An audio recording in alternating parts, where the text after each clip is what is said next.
Got a question today from a group of mechanics sitting around a lunchroom table wondering why. Got 3 questions from them.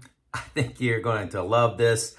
Actually reminds me of early career failures and lessons learned and changes that I had to make as a leader. Here they are. Why does top leadership struggle to find time to engage with us on the shop floor? Are there really that many meetings they have to be in? And if there are, can't they do something about it? I love question 3.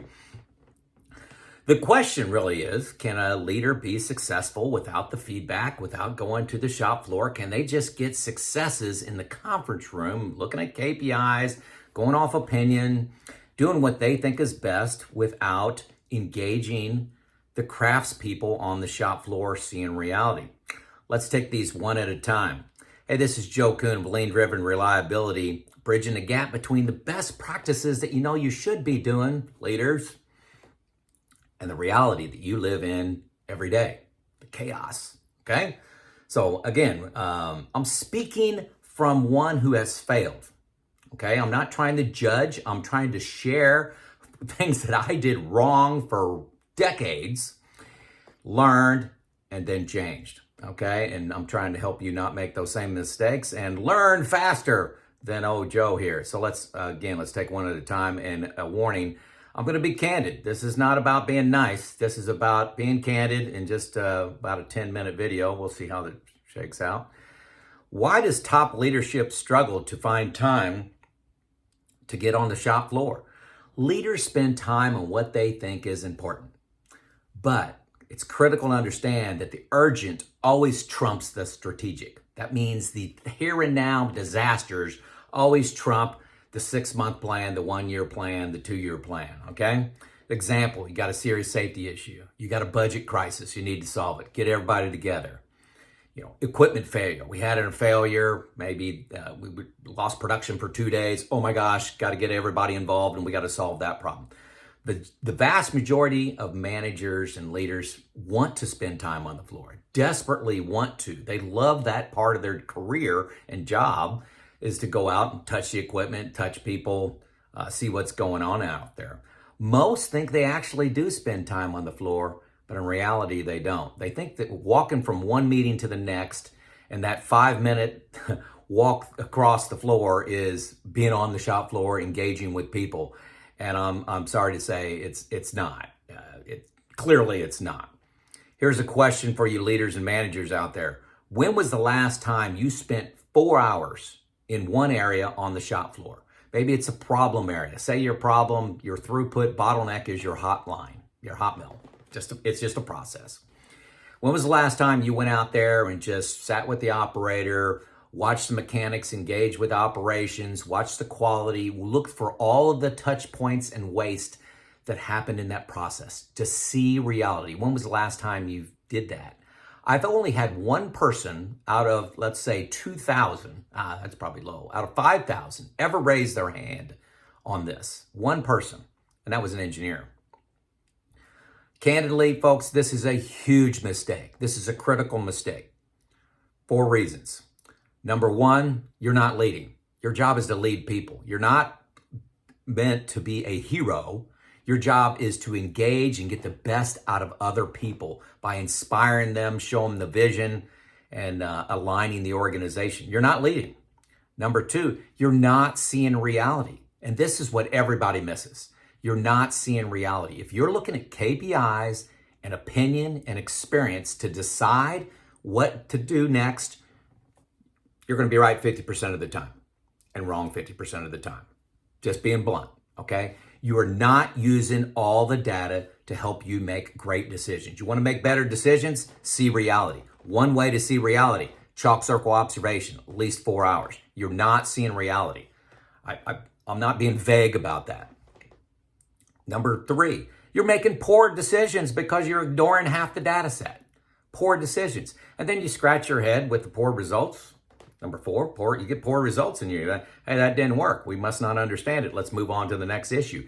It all stems back from not seeing reality.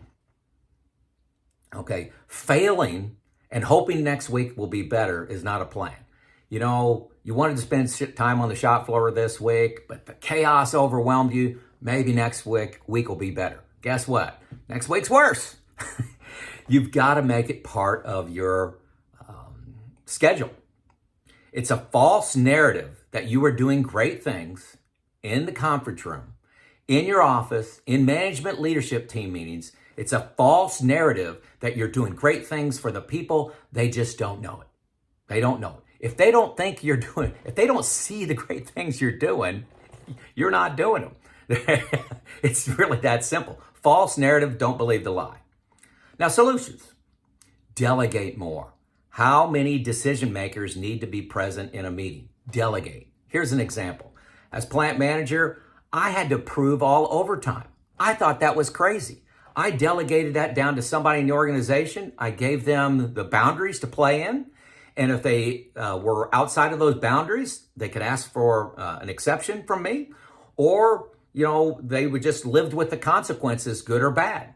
I delegated that, and it was a growth potential for somebody, and I was not involved at all. If somebody asked me how much overtime we're working this week, I had no idea. That was somebody else in the organization's job to do. Does that make me a poor leader? No, it does not. It makes you a better leader when you delegate. Idea number 2, put floor time on your calendar, minimum 4 hours a week. I did this as the plant manager. I did it as a role model to everyone else. I put on Wednesday from 12 to 4 shop floor time. Okay? Now, every week, recurring meeting. Now, I went one step further when I was, I'll call it arguing with my staff on whether they had time to do that. I sent a meeting notice to the entire salaried organization, every planner, every supervisor, every engineer, everyone. I sent them a meeting notice from 12 to 4 every Wednesday. Recurring meeting. And then I hit send. And that's what you did Wednesday afternoon. Everybody's on the shop floor. Now, that's not ideal, but it sends a message, okay? Put it on your calendar. Many of you leaders have one-on-one meetings with direct reports. You meet with them 90 minutes every 2 weeks, once a month, whatever it is. Do those on the shop floor. Walk around the shop floor, see reality, stop in, talk to the mechanics, talk to the electricians, talk to the production people. Make it hit. It's 2 birds with 1 stone. You're doing the coaching one-on-one with a direct report, and you're getting floor time credit for that. Last thing, require chalk circle observation, at least 4 hours of observation to be part of every data set that's presented to the leadership team. So if somebody wants to hire people, they want to promote somebody, they want to spend some money, they want to change a process, modify a quality inspection, anything, any decision that is expected of the leadership team needs to be supported by 16 hours of chalk circle observation. You want to change the business, require chalk circle observation. You will make different decisions. You'll be right more often. You'll engage the shop floor. It is actually very easy. These will change your business. It'll change your career. And it'll change your results. I'm on to question 2 now. Are there really that many meetings that you have to be in? No. But most cultures expect every manager to know everything about all issues all the time. And that is crazy. So you've got 5 decision makers in a room on an issue. Say it's a safety issue, say it's an environmental issue. You got 5 decision makers there. Why not 1? Why not delegate environmental 1 layer down in the organization and the other people don't have to attend that? Not saying it's not a high priority, but everybody can't do everything all the time and be knowledgeable on everything. This is insane. I'm going to give you an example, real example. I'm going to disguise it a little bit, but this actually happened to me. I was managing a 2,000 person plant. The vice president called me up and said, "Hey, I noticed the hot mill has been down for 2 hours. What's going on?" What was my response? What would be your response? I said, "I don't know."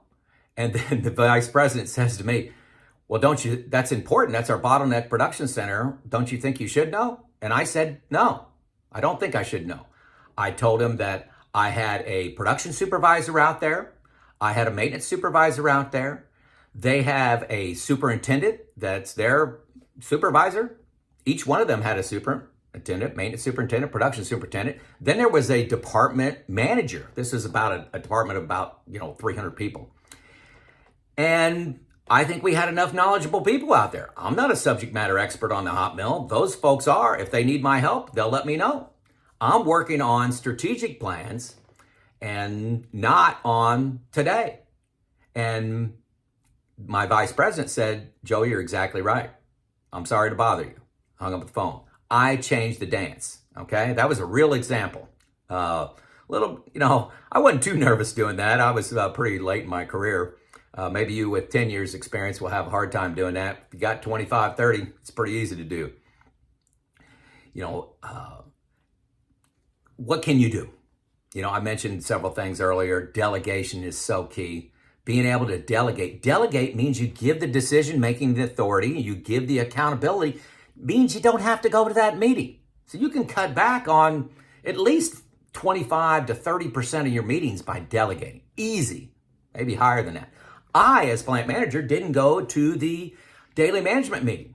That's the here and now, the tactical. I did not go. I was the first plant manager to stop going to the daily management meeting. Not because I didn't care, it's because I depended on other people to make the decisions in the next 24 hours, next 48 hours, next week. It was my leadership team underneath me.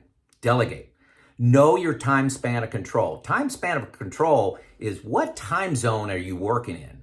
If you're the maintenance supervisor, your time span is this shift, maybe this week, maybe even as high as this month and this quarter.